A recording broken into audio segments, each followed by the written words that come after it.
എന്താ പ്രേക്ഷകർ കൂടുതലും എന്നെ ദേവിയുടെ റോൾസ് അല്ലെങ്കിൽ പാവം പിടിച്ച അങ്ങനത്തെ ക്യാരക്ടേഴ്സാണല്ലോ കൂടുതൽ കണ്ടിട്ടുള്ളത്. ആൾക്കാർക്ക് എന്നോട് ആ ഒരു സ്നേഹവും ബഹുമാനവും ഒക്കെ എപ്പോഴും പുറത്തിറങ്ങുമ്പോൾ അത് കിട്ടാറുണ്ട്. അവരുടെ അടുത്തൊന്നും എനിക്ക് അങ്ങനെ ഒരു മോശം അനുഭവം ഒന്നും ഉണ്ടായിട്ടില്ല. കൂടുതലും നമ്മളെ ഏറ്റവും അടുത്തറിയുന്ന ആൾക്കാരാണ് അങ്ങനെ ദ്രോഹിച്ചിട്ടുള്ളത്. അതിനുശേഷം ഇപ്പോൾ ഫ്രണ്ട്ഷിപ്പിലാണെങ്കിലും ഒക്കെ എങ്ങനെയാ ഒരു ഡിസ്റ്റൻസ് ഇടാറുണ്ടോ ചേച്ചി? വളരെ സെലക്റ്റീവായി വളരെ ഫിൽട്ടർ ചെയ്തേ ആൾക്കാർ ഇടപെടാറുള്ളൂ. നമുക്ക് ഒരാളെ കാണുമ്പോൾ തന്നെ നമുക്ക് പെട്ടെന്ന് അങ്ങനെ അടുപ്പം വെക്കാൻ തോന്നാറില്ല. നമ്മൾ കുറേ ആലോചിച്ച് എങ്ങനെയാണെന്നൊക്കെ ഒരാളെ സ്റ്റഡി ചെയ്തിട്ടൊക്കെയാണ് അങ്ങനെ വളരെ ഫിൽട്ടർ ചെയ്ത് ചെയ്യാറ്. ഒരു സിംഗിൾ പേരന്റ് എന്ന രീതിയിൽ മോളെ അത്രയും പഠിപ്പിച്ച് ഇപ്പോൾ ദേ നെക്സ്റ്റ് ഒരു മൈൽ സ്റ്റോണിൽ എത്തി നിൽക്കുകയാണ്. എന്താണ് ചേച്ചി തന്നെ പറഞ്ഞോളൂ.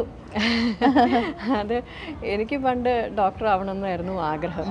പക്ഷേ ഒരു എന്താ ഫാമിലിയുടെ ഇതുകൊണ്ടും ഫിനാൻഷ്യൽ കൺസേൺസ് കൊണ്ടും ഒക്കെ എനിക്ക് അതിന് പറ്റിയില്ല. പിന്നെ ഡൈവേർട്ട് ചെയ്ത് പഠിത്തവും പിന്നെ അതിൻ്റെ കൂടെ തന്നെ അഭിനയവും ഒക്കെ കൊണ്ടുപോകുമായിരുന്നു. അപ്പോൾ മോള് വളർന്നു വന്നപ്പോൾ അറിയാതെ തന്നെ അവൾക്കും ഡോക്ടർ ആവണം എന്നുള്ള ആഗ്രഹം ഉണ്ടായി. അപ്പോൾ ഞാൻ വിചാരിച്ചു കുറച്ച് വലുതായി കഴിയുമ്പോൾ ചിലപ്പോൾ ആഗ്രഹങ്ങളൊക്കെ മാറി വരുമെന്ന് വിചാരിച്ചു. പക്ഷേ അവൾ അതിൽ വളരെ സ്റ്റേണായിരുന്നു. അപ്പോൾ അവൾക്ക് ഡോക്ടർ ആവണം എന്ന് ആഗ്രഹം പറഞ്ഞു. അപ്പോൾ ഞാൻ അതിനെ സപ്പോർട്ട് ചെയ്ത് നിൽക്കുക. അപ്പം നമുക്ക് പറ്റാതിരുന്നുകൊണ്ടുള്ള വിഷമം നമുക്കത് മനസ്സിലാവുമല്ലോ.